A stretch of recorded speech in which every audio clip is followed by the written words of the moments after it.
د کہانی شروعات د فلم میں دیو سړی نه کیږي کم چې په سختو خرابو حالاتو کې په خپل بیماری خزي پسې ګرځيږي ته په ډیره مشکله باندې ته باشه خار ته ځان ورسي چرته کې چې اوس هغه لوړو اوچت بلډینګونه په ټوله کې بدل شو په سړکونو باندې ګاډي ولاړ ضرورو خدانه خالي وو یا پکې خلک وجلې شویو ټول خلکو په دې خار کې ماسکونه لګول وو دا غنه بغیر د سره ګرځېدې نشو په لار کې دی ګوري چې مسلسل ډولې ورته وارسي واکېږي او اخر دی هاغه د بلډینګ خاله ورسي چرته کې چې باندې د خزو سیدله د دې مرتنسي وال د پولو په ذریعہ سره باغ کې دنه ور داخل شي چې دنه پکې تو سره دی ګوري چې هغه بلډینګ خو ته مخکې نه تباشه وي په دیوال باندې ته د خپل خې د سامان ته لیکل هم ملو شي په کم کې چې هغه د تخپل پته خودلې و ویل د مغسري په خپل گاډي کې کینو په خپل خزي پسې په خپل گاډي کې روان شي په لار کې د تریا چې صرف یو سورز مخ کې سنگار څه ټیک ټاکو چې د خپل خزي سره هسپتال ته تلیو ما چرته کې چراتا ډاکټر خوش خبري وروله چې زمون په جون کې ماشوم دراتلو والده د ایرپورټ ته روانو خلتلو نه مخ کې د خپل خې سامان تاسو سره وادو کړه چې زمو خپل پلار ته ستاد واده په بار کې وېما خو بیا پکې داسې حالات را جوړ شو د شیکاګو ته لاړ شي خو شیکاګو ته په ورسېدو سره د چې کله خپل د بزنس والا میټینګ مکمل کی او د سامان تامور پلار سره د خبرو کولو د پاره د غوي کور ته لاړ شي نو غلطه کې ماحول ناصاف په بدلی دی شي د خوراک په وخت کې ټوم د دنه سوال نه شروع کی چې اخر تا زما په لور کې سری دلیو چې تو سره سره واده کې داسې خو بني چې سینه ته می لور سره لاول وادو کې او بیا دغه د مال دولت د پاره طلاق ولا ورکی چې په دې سره بل ورته صفو وای وزل مخکې دومره پیسې ګټم چې د ما دغه یو روپې ته هم ضرورت نشته دغه سره واده پیسو د پاره نه کوم او دغه د پلان د ټوم د دو په وی خبره باندې هم یقین ناراضي چې سره وای د دوی دوه په منځ کې باز شروع شي او دوی په منځ کې سامان تامور راشي او د دوی د خبره د ختمولو د پاره ول دغه ځین را رخصت کی په سبا باندې د ویل چې څنګه سترګو غړیږي نو سامان تا ورته رنگونه کړی وي اصلا چې ته احساس وچی چې زه خو خپل فلایټ د پاره لیټ شوی ما سامان ته دنه ته پوسو کی چې زما مور پلار سره ملو شو او کنه خو چې دینه مخکې چې ورته سویلو په دې وخت کې بجلی پتلو شي او درنګا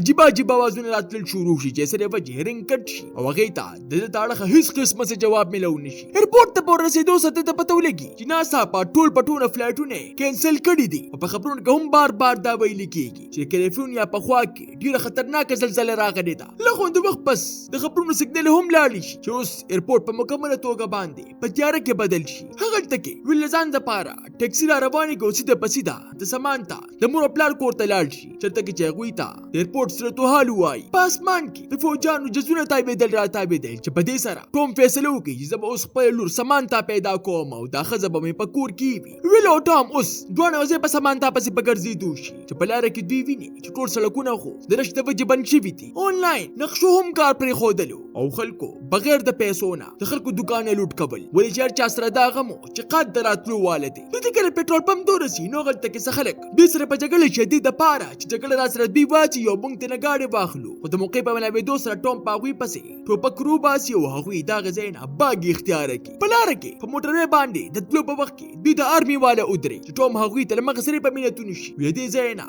هغه په بل خار کې زما لور ګیره دوه هغه تکي आवाज ده چې په دې سره د فوجانو په دبانې زړه خفشي او پرې کړي په لار کې دوی بلها د فوجانو ریډو نو ویني کوم چې مغرب پاړخ باندې روانو د کوم نه چې اوس دوی ته د خطر د شدت نور هم اندازو شي په لار کې په توتلو کې د جالي پولیس والا دوی دوی تربل کوشش وکړي چې په دې سره ټومه د مغه سره پیژني چې دا سره هم اصلي نه دی صرف د پولیسانو گاډي را پټ کړي دي د وجه دوی ته گاډي تیز کې هغوی هم ورپسې شاته را روان شي چې اخر په یو حادثه کې دوی ته ځان په بچ کولو کې کامیاب شي خو بیا لغون تکي په مخ کې تلو سره د هیرانو د یو سیل د وجه د دوی گاډي هم د به حادثه ښکار شي چې اوس هغه د جالي پولیس والا یو ځل بیا د غلطه کې راشي داغه در کوی دی نو مخ کې ټومه بهوش کی خو دې سری دغه چجي هم مات شي په سبا باندې یو بل کلی تورسي د کوم ځای خلک چې په دې باندې لغون تکي هم یقین کول لپاره تیار نو دغه ځای په مصرخانه کې د ملاقات ریکینو مې ویجنې سره وشي کوم چې د حالاتو پرې دوه سره د مغسري د دوی گاډي ټکی په دې وخت کې درډوانو سیګنل هم د حد نه سیوا کمزور شي وي چې سره وجه د حکومت داړه په یو پیغام باندې هم په سي طریقې سره څوک نه پوهیدل په پارت به سره دوی چې کله اسمان ته پام وکړي نو پته ورته لګي چې په اسمان کې خو عجیب غونډه کې اوريز جوړې شي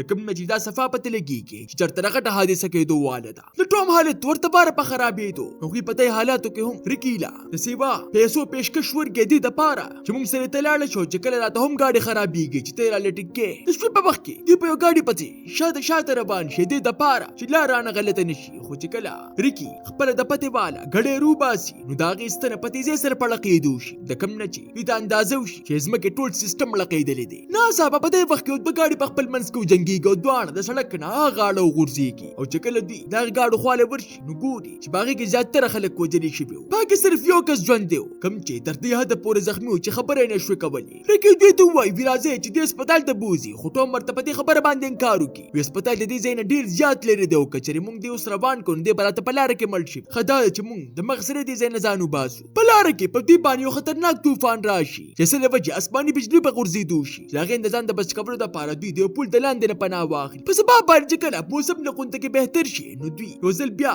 په خپل سفر باندې روان شي دوی چې کله په بل ښار کې ور داخل شي نو د هغې ښار خلکو سړک بلاک کړو چې بلته نه په دې خبره باندې ځان خلاص کړي وي دلته کې زموږ خپلوان دي هغوی ته د خپل خپلوانو د نومونو په اخیستو سره هغوی د مخه سرې راپرېږدي دوی د خپل ملګري د میک کور ته ورسي کومه چې پخپله هم د خپل خاوند دپاره سخته پریشانه وه ولې چې هغه لا تر اوسه پورې نو راغلي هلته کې د لږ غونډې ارام کوو نه پس دوی واپس په خپل سفر باندې روزي چې په لږ غونډې کې مخکې تلو سره دوی ته د فوجانو د جز ملبه میلو شي د څه نه چې د دوی دا شک پیدا شي چې کیدای شي دشمن ملک په موږ باندې حمله کړې ده بیا یو پار ته ورسي چېرته کې چې په ګرځېدو کې دوی ته دا پته ولګي چې دا خو د مخکې نه چا لوټ کړی دی او صرف هغه لوښي ترې نه راواخلي په کومو کې چې پټرول اچولې کېدل په لاره کې چې کله لږ غونډه سګنل دوی موبایلونه راښکي ناڅاپه دته د سمانتا د اړخ نه یو وایس میسج راشي په کوم کې چې د هغې د اواز نه سیوا شور چې په غور سره دورېدلو باوجود دی په یو خبر باندې هم پوه نه شي د اوس اخر په یو بېداسې علاقې کې ور داخل شي په کومې کې چې اور لګېدلی و دغه اور په لیدو سره ریکی سخت ویریږي دوی ته وایي موږ له واپس تګ پکار دی خو ویل همت ونه بېلي او خپل گاډی په پوره رفتار سره په هغې اور کې ور روان کړي دوی ګاډی اوس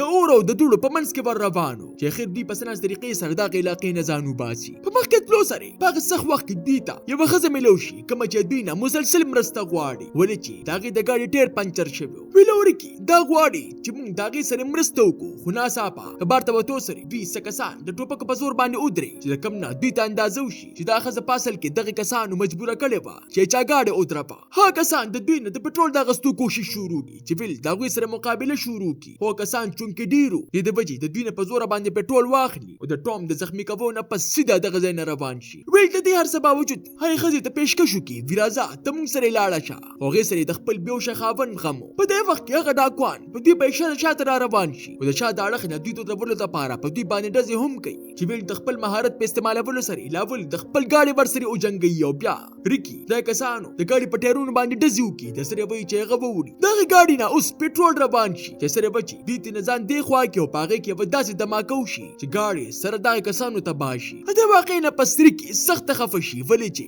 هغه سخته افسرده وه چې دا ټول کسان صرف او صرف ما ووجل خو ویل او ټوم هغې له په دې خبر باندې تسلي ورکوي وي که چېرې تا هغوی نه وجل نو هغوی به موږ وجلو په سبا باندې دوی چې کله راپاسي نو ګوري چې ریکي غیبه شوې ده زموږ نه بلها سامان هم د ځان سره پټ کړی دی چې په دې سره اوس ټوم ویل ته په خبرو شي دا موږ غټه غلطي وکړه چې دا موږ د ځان سره راوستې ده اوس ویل او ټوم هک یوازې پاتې شي چې لږ د وخت پس ټوم د چجو د ماتېدو د وجې د وینو الټۍ شروع کړي دوی ته لږ غوندې د مې دپاره د یو حادثې په ځای کې د ودرېدو فیصله وکړي چې ټوم ته په کتو سره ویل پوه شي چې د چجې ماتې شوي دي او هغې ماتو چجو د ده پیپړو ته نقصان ورسولی دی د سره وجې چې په ده کې مسلسل دننه زخم جوړېږي ویل همت وکړي او د هغه د زندګۍ د بچ کولو دپاره په ستن باندې د هغه په سینه کې سوري وکړي د دپاره چې ده ته د ساه په اخیستو کې لږ غونته کې اسانتیا پیدا شي په لږ غونته کې مخکې تلو سره ټوم د ویل نه دا واده واخلي وی زه ستاسو په واده باندې راځم خو په دې شرط باندې چې ته به همیشه زما د لور د سمانتا خیال ساتي په لاره کې هغه دواړه د یو بل سره دغه وخت خبرې شروع کړي کوم چې د دوی د زندګۍ د ټولو نه ښه وخت و ولې چې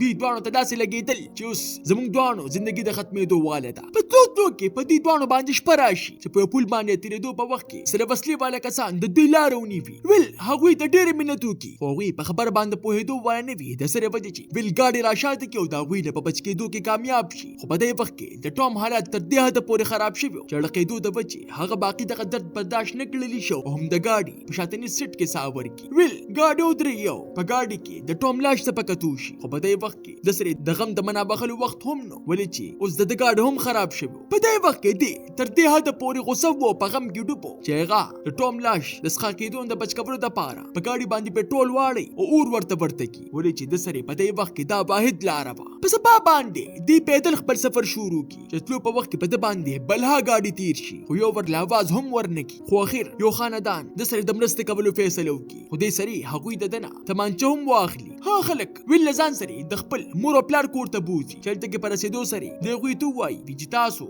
څه هم غواړئ د دې ځای نه واخلئ، هیڅ قسمه څه مسلې نشته، خو په بدل کې به ماله زما تمانچه زما ګاډي راکوي، چې په دې سره هغوی رضا شي او د راتلو په وخت کې دې ته خپله تمانچه هم واخلي. د ګاډي په ملاوېدو سره د یو زر تر زره خپل زوړ او تباه شوي ښار د سیټل په اړخ باندې ور روان شي. هغې ښار ته د کوم ځای نه چې دا ټوله قصه شروع شوې وه، دی اوس د خپلې ښځې په لیکلې شوې په هغې پتې باندې روان شي، کومه چې ورته هغې په خپل زوړ کور کې لیکلې وه. هلته کې په رسېدو سره د ملاقات جیرمیا نومې سړي سره وشي، کوم چې په ده باندې تمانچه کږدي، خو سامان ته یې پوهه کړي چې دا خو زما خاوند دی. دواړه بلا موده بعد ملو شي، چې ویل ورته ټوله مخکې د خپل پلار خبره وکړي، وي که چېرې هغه زما سره مرسته نه به کړې نو زه چېرې هم دلته کې نشم را رسېدلی. د شپې په وخت کې د ویل چې کله سترګې وغړېږي نو ګوري چې سمانتا خو د جرمیا په خوا کې ناسته ده. جرمیا دوی ته وایي وي دا ټول هر څه زلزلې نتیجه نه، بلکې په موږ باندې چرته دشمن ملک اټم بم ریشتلی دی او زموږ حکومت زموږ دا خبره بار بار پټوي، خو د ویل د هغه په یوې خبرې باندې هم یقین نو. جرمیا هسې په ګپ کې د ویل نه د هغه تمانچه وغواړي، چې په دې سره د ویل په زړه کې شک پیدا شي چې اخر دې په تمانچې باندې کوي څه، چې صرف د لږ غونتې په وخت په تېرولو سره دغه دا شک واقعي په یقین کې بدل شي چې د کس د ارادې ټکي نه دي. ویل سمانتا ته وایي راځي چې دې ځای لاړ شو، خو په دې سره جرمیا په دوی پسې تمانچه روباسي، خو دې نه مخکې چې هغه څه کړي ویل ته نه په هغه ځای کې یو ډز پورته کړي. د دې واقعې نه پس دوی چې کله دغه ځای نه د روانېدو والی نو د هغې نه مخکې څه خطرناکې تور وریځې په دغه علاقې باندې په راټولېدو شي، چې په دې سره ویل دمغه سړي سمانتا روغواړي او دواړه په خپل ګاډي کې د کېناستو نه پس په تیزۍ سره یې دغه ځای نه را په تښتېدو شي، خو دا پکې پته ونه لګي چې اخر دا دوړې او دا بد حل څه څیز راوستلی و. په دې فلم کې مخکې څه کېږي دې جواب به موږ ته د دې فلم په پارت 2 کې ملاویږي. تاسو ته دا نانۍ کہانی څنګه ولګېده؟ ما ته خپله قیمتي رایې په کمنټ کې ضرور راکړئ. ملاویږو به په یو نوي ویډیو سره، ما له راکړئ اجازت. بای بای.